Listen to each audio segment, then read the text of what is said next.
Hi dears, അസ്സലാമു അലൈക്കും. Welcome back. നമ്മുടെ പുതിയൊരു വീഡിയോയിലേക്ക് എല്ലാ കൂട്ടുകാർക്കും സ്വാഗതം. ഈ നോമ്പ് കാലത്ത് വീട്ടമ്മമാർക്കെല്ലാം ഒത്തിരി യൂസ്ഫുൾ ആകുന്ന കുറച്ച് നല്ല ടിപ്സൊക്കെ കളക്ട് ചെയ്തിട്ട് തന്നെയാണ് ഇന്ന് ഞാൻ വന്നിട്ടുള്ളത്. അപ്പോൾ നമുക്ക് സമയം ഒട്ടും തന്നെ കളയാതെ വീഡിയോയിലേക്ക് പോകാം. അതിനു മുന്നേ നമ്മുടെ ഈ ചാനൽ ആദ്യമായിട്ട് കാണുന്ന ആരെങ്കിലും ഉണ്ടെങ്കിൽ പ്ലീസ് ഒന്ന് സബ്സ്ക്രൈബ് ചെയ്ത് സപ്പോർട്ട് ചെയ്തേക്കണേ. ഇറച്ചിയും മീനൊക്കെ വാങ്ങുമ്പോൾ കുറച്ച് കൂടുതലായിട്ട് വാങ്ങുവാണെങ്കിൽ നമ്മൾ എന്താ ചെയ്യുക? അത് ഫ്രീസറിലേക്ക് വയ്ക്കും. അതുപോലെ തന്നെ എന്നും പോയി വാങ്ങാൻ പറ്റാത്തവരും ഇതുപോലെ 2-3 കിലോ ഒക്കെ വാങ്ങി ഫ്രീസറിൽ വെക്കാറല്ലേ പതിവ്. അങ്ങനെയുള്ളവർക്ക് വേണ്ടിയുള്ളതാണ് നമ്മുടെ ഫസ്റ്റ് ടിപ്പ്. സാധാരണഗതിയിൽ നമ്മൾ ഫ്രീസറിലേക്ക് എങ്ങനെ ഇറച്ചി മീനൊക്കെ വെക്കുന്നത്? നന്നായിട്ട് വാഷ് ചെയ്തിട്ട് അതങ്ങനെ തന്നെ ഒരു പാത്രത്തിലാക്കി ഫ്രീസറിലേക്ക് വെക്കും. അതല്ലെങ്കിൽ അത് പാത്രത്തിലേക്ക് ഇട്ട് പാത്രം നിറയെ വെള്ളം ഒഴിച്ചതിന് ശേഷം ഫ്രീസറിലേക്ക് വെക്കും. ഇങ്ങനെയൊക്കെ ചെയ്യുമ്പോൾ ഇറച്ചി മീനും കേടാവാതിരിക്കും. പക്ഷേ അതിനൊരു ടേസ്റ്റ് വ്യത്യാസമൊക്കെ ഉണ്ടാവാറില്ലേ? അതില്ലാതിരിക്കാനുള്ള ഒരു അടിപൊളി ടിപ്പാണ് കേട്ടോ ഇനി പറയുന്നത്. ഇനി മുതൽ ഈ ഒരു സൂത്രം ചെയ്തതിന് ശേഷം ഇറച്ചി മീനൊക്കെ ഫ്രീസറിൽ വെച്ച് നോക്കൂ. ആഴ്ചകളല്ല, മാസങ്ങളോളം ഇരുന്നാലും ഇറച്ചി മീനും കേടാവുകയോ അതിന് ടേസ്റ്റ് വ്യത്യാസം വരികയോ ചെയ്യില്ല. ഫ്രീസറിൽ സ്റ്റോർ ചെയ്യാനായിട്ട് ഞാനിവിടെ ചിക്കനാണ് എടുത്തിട്ടുള്ളത്. ചിക്കൻ നന്നായിട്ടൊന്ന് വാഷ് ചെയ്ത് അതിലെ ബ്ലഡൊക്കെ കളഞ്ഞ് ആ വെള്ളമൊക്കെ ഒന്ന് ഊറ്റി കളഞ്ഞെടുക്കാം. ഇനി ഇത് മാസങ്ങളോളം കേടാവാതിരിക്കാനും ഇതിന് ടേസ്റ്റ് വ്യത്യാസം വരാതിരിക്കാനും വേണ്ടി നമ്മളിതിലേക്ക് ചേർത്ത് കൊടുക്കാൻ പോകുന്നത് വിനാഗിരിയാണ്. കൂടുതലൊന്നും വേണ്ട കേട്ടോ, ഒരല്പം വിനാഗിരി മാത്രം മതി. ദേ കണ്ടോ, കുപ്പിയുടെ അടപ്പിന് 1/2 മൂടി വിനാഗിരിയാണ് ഞാനിവിടെ എടുത്തിട്ടുള്ളത്. ഇനി ഇത് നമുക്ക് ചിക്കനിലേക്ക് ഒന്ന് ഒഴിച്ചതിന് ശേഷം ചിക്കനിൽ എല്ലായിടത്തും നന്നായിട്ടൊന്ന് ഇളക്കി മിക്സാക്കി കൊടുക്കാം. നല്ലൊരു പ്രിസർവേറ്റീവാണ് നമ്മുടെ വിനാഗിരി എന്ന കാര്യം നമുക്ക് എല്ലാവർക്കും അറിയാവുന്നതല്ലേ. അതുകൊണ്ട് വിനാഗിരി ചേർത്ത് ചിക്കനും മീനും ഒക്കെ സൂക്ഷിച്ച് വെച്ചാൽ എത്ര നാൾ വേണമെങ്കിലും അത് കേടാവാതിരുന്നോളും. വിനാഗിരി ചേർത്ത് നന്നായിട്ടൊന്ന് ഇളക്കി മിക്സാക്കി എടുത്ത ശേഷം നമുക്കിതൊരു എയർ ടൈറ്റ് കണ്ടെയ്നറിലാക്കി ഫ്രീസറിൽ സ്റ്റോർ ചെയ്യാം. ചിലർക്കൊക്കെ ഈ ടിപ്പ് അറിയായിരിക്കും. അറിയാത്തവരുണ്ടെങ്കിൽ ഇനി ചിക്കനോ മീനോ വാങ്ങുന്ന സമയത്ത് ഉറപ്പായിട്ടും ഇതൊന്ന് ട്രൈ ചെയ്ത് നോക്കണേ. അടുത്ത ടിപ്പ് ചെയ്യാനായിട്ട് ഞാനിവിടെ 2 പീസ് ടിഷ്യൂ പേപ്പറാണ് എടുത്തിട്ടുള്ളത്. ടിഷ്യൂ പേപ്പർ ഓരോന്നും ഇതുപോലെ ഒന്ന് വിരിച്ചിട്ടതിന് ശേഷം നമുക്കിതിലേക്ക് ഓരോ ടീസ്പൂൺ ഉപ്പുപൊടി ഇട്ട് കൊടുക്കാം. പിന്നെ നമ്മുടെ ടിപ്പ് ചെയ്യാനായിട്ട് ഉപ്പുപൊടി തന്നെ എടുക്കാൻ ശ്രദ്ധിക്കണേ. കല്ലുപ്പെടുത്ത് അതിൽ നിന്ന് നനവ് ഊറി വരും.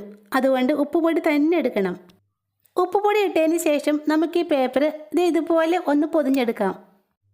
പേപ്പറിൻ്റെ 4 വശവും നന്നായിട്ട് മടക്കി പൊതിഞ്ഞെടുത്തതിന് ശേഷം ഇത് അഴിഞ്ഞു പോകാതിരിക്കാനായിട്ട് ഒരു റബ്ബർ ബാൻഡ് ഇട്ട് കൊടുക്കാം. 2 പേപ്പറിലും ഉപ്പുപൊടി ഇട്ട് റബ്ബർ ബാൻഡ് ഇട്ട് പൊതിഞ്ഞെടുത്തിട്ടുണ്ട്. ഇനി ഇത് എന്താ ചെയ്യാൻ പോകുന്നതെന്ന് വെച്ചാൽ നമ്മുടെ കുട്ടികളുടെ സ്കൂൾ ഷൂവിനകത്ത് ബാഡ് സ്മെല്ല്, അതിപ്പോൾ മഴക്കാലമായാലും വേനൽക്കാലമായാലും ഡെയിലി യൂസ് ചെയ്യുന്നത് കാരണം വല്ലാത്തൊരു സ്മെല്ലായിരിക്കും ഷൂവിനകത്തു നിന്ന് വരുന്നത്. നമ്മൾ ആ പൊതിഞ്ഞെടുത്ത ഉപ്പുപൊടി ഓരോന്നെടുത്ത് ഓരോ ഷൂവിനകത്തേക്കും വെച്ച് കൊടുക്കാം.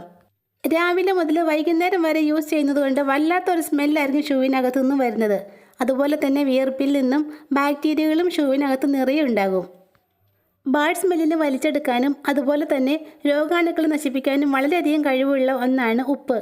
ഇതുപോലെ ടിഷ്യൂ പേപ്പറിലോ കോട്ടൺ ക്ലോത്തിലോ കുറച്ച് ഉപ്പുപൊടി ഇട്ട് പൊതിഞ്ഞ് ഷൂവിനകത്ത് വയ്ക്കുകയാണെങ്കിൽ ഷൂവിനകത്തുള്ള ബാഡ് സ്മെല്ല് നിശേഷം മാറിക്കിട്ടും. അടുത്തതായിട്ട് ഞാനിവിടെ ഒരു ചെറിയ കോട്ടൺ ക്ലോത്തിലേക്ക് ഒരല്പം ഉപ്പുപൊടി ഇട്ട് കൊടുക്കുന്നുണ്ട്. കോട്ടൺ തുണി നല്ല കട്ടിയിൽ 2ആയിട്ടൊന്ന് മടക്കിയിട്ട ശേഷമാണ് ഇതിലേക്ക് ഉപ്പുപൊടി ഇട്ട് കൊടുക്കുന്നത്. 2 സ്പൂൺ ഉപ്പുപൊടി ഇട്ടതിന് ശേഷം നമുക്കിതൊരു കിഴി പോലെ ഒന്ന് കെട്ടിയെടുക്കാം. ഇതെന്തിനാണെന്ന് വെച്ചാൽ ഷൂ പോലെ തന്നെ ബാഡ് സ്മെല്ലുള്ള മറ്റൊരിടമാണ് നമ്മുടെ വാഷിംഗ് മെഷീൻ. വാഷിംഗ് മെഷീനിൽ ബാഡ് സ്മെല്ല് മാറാൻ നല്ലൊരു ടിപ്പാണ് കേട്ടോ ഇത്.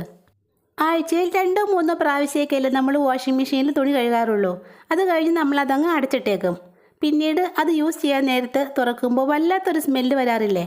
അതില്ലാതാക്കുന്നതിന് വേണ്ടിയുള്ള ടിപ്പാണിത്.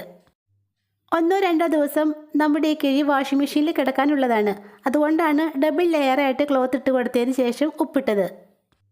തുണിയൊക്കെ അലക്കെടുത്തതിന് ശേഷം നമ്മൾ ഉണ്ടാക്കിയ ഈ ഉപ്പ് കിഴി വാഷിംഗ് മെഷീനിലേക്ക് ഇട്ടതിന് ശേഷം നമുക്കിതൊന്ന് അടച്ചു വയ്ക്കാം. ഇങ്ങനെ ഒന്ന് ചെയ്തു വെച്ചിട്ട് അടുത്ത തവണ തുണി കഴുകാനായിട്ട് വാഷിംഗ് മെഷീൻ തുറന്ന് നോക്കൂ. ഒട്ടും ബാഡ് സ്മെല്ല് മെഷീനിൽ നിന്നും ഉണ്ടാവില്ല. അടുത്ത ടിപ്പ് ചെയ്യാനായിട്ട് ഞാനിവിടെ ഒരു ക്യാരറ്റാണ് എടുത്തിട്ടുള്ളത്. ക്യാരറ്റോ പൊട്ടറ്റയോ ഒക്കെ സ്കിൻ മാറ്റാനായിട്ട് നമ്മൾ ഒന്നില്ലെങ്കിൽ കത്തി യൂസ് ചെയ്യും, അല്ലെങ്കിൽ പീലറാണ് യൂസ് ചെയ്യാറുള്ളത്. ഇനി കത്തിയോ വെജിറ്റബിൾ പീലറോ ഒന്നും തന്നെ ഇല്ലാതെ ക്യാരറ്റിൻ്റെയും ഉരുളക്കിഴങ്ങിൻ്റെയും ഇഞ്ചിയുടെയൊക്കെ തോല് വളരെ ഈസി ആയിട്ട് നമുക്ക് കളയാൻ സാധിക്കും. അതിന് വേണ്ടത് വെറുതെ വലിച്ചെറിഞ്ഞ് കളയുന്ന ഈ ഒരൊറ്റ സാധനം മാത്രമാണ് കേട്ടോ. ഇതുപോലെ ഒരു കുപ്പിയുടെ അടപ്പുണ്ടെങ്കിൽ കൈ മുറിയാതെ തന്നെ നമുക്ക് ക്യാരറ്റിൻ്റെയും ഉരുളക്കിഴങ്ങിൻ്റെയൊക്കെ തൊലി കളയാം. അതും കുട്ടികൾക്ക് പോലും വളരെ എളുപ്പത്തിൽ ചെയ്യാൻ പറ്റുന്ന ഒരു ടിപ്പാണിത്. കുറച്ചധികം ക്യാരറ്റൊക്കെ സ്കിൻ കളയേണ്ട സമയത്താണെങ്കിൽ അത് കുട്ടികളോട് പറഞ്ഞാൽ അവർ ഈ ക്യാപ്പ് കൊണ്ട് അതൊക്കെ നന്നായിട്ട് ക്ലീൻ ചെയ്ത് തരും. അത് അവർക്കൊരു നല്ല എക്സ്പീരിയൻസും ആകും. അടുത്ത ടിപ്പ് ചെയ്യാനായിട്ട് ഞാനിവിടെ കുറച്ച് ചെമ്മീനാണ് എടുത്തിട്ടുള്ളത്. വളരെ എളുപ്പത്തിൽ ചെമ്മീൻ ക്ലീൻ ചെയ്യാനുള്ള അടിപൊളി ടിപ്പാണ് കേട്ടോ ഇനി പറയുന്നത്. ചെറിയ ചെമ്മീൻ ക്ലീൻ ചെയ്യാനാണ് ഏറ്റവും എളുപ്പം. അതായത് അതിൻ്റെ വാലും തലയും നുള്ളി ആ സ്കിന്നും അങ്ങ് എടുത്ത് കളഞ്ഞാൽ ചെമ്മീൻ ക്ലീനായി. പക്ഷേ വലിയ ചെമ്മീനാകുമ്പോൾ വാലും തലയും നുള്ളിയതിന് ശേഷം നമ്മൾ അതിൻ്റെ ആ വെയിനുണ്ടല്ലോ ചെമ്മീൻ്റെ മുകൾ ഭാഗത്തുള്ള അതെടുത്ത് കളയണം. അതിൽ നിറയെ ചെമ്മീൻ്റെ വേസ്റ്റാണ്. അത് കളയാതെ കറി വെച്ച് കഴിച്ചാൽ നമുക്ക് വയറുവേദന എടുക്കും. നോർമലി നമ്മൾ വലിയ ചെമ്മീനൊക്കെ ക്ലീൻ ചെയ്യുന്നത് അതിൻ്റെ വാലും തലയും നുള്ളി സ്കിന്നും മാറ്റിയതിന് ശേഷം ഒരു കത്തി കൊണ്ട് അതിൻ്റെ മുകൾ ഭാഗത്തൊന്ന് വരഞ്ഞു കൊടുക്കും. അതിന് ശേഷമല്ലേ ആ വെയിനൊക്കെ എടുത്ത് കളയുന്നത്. അത്രയൊന്നും പണി ചെയ്യാതെ വളരെ എളുപ്പത്തിൽ തന്നെ, അതായത് ഒരൊറ്റ കട്ടുകൊണ്ട് തന്നെ നമുക്ക് ചെമ്മീൻ്റെ വാലും തലയും നേർവും ഒക്കെ കളഞ്ഞെടുക്കാം. അതെങ്ങനെയാണെന്ന് നോക്കാം.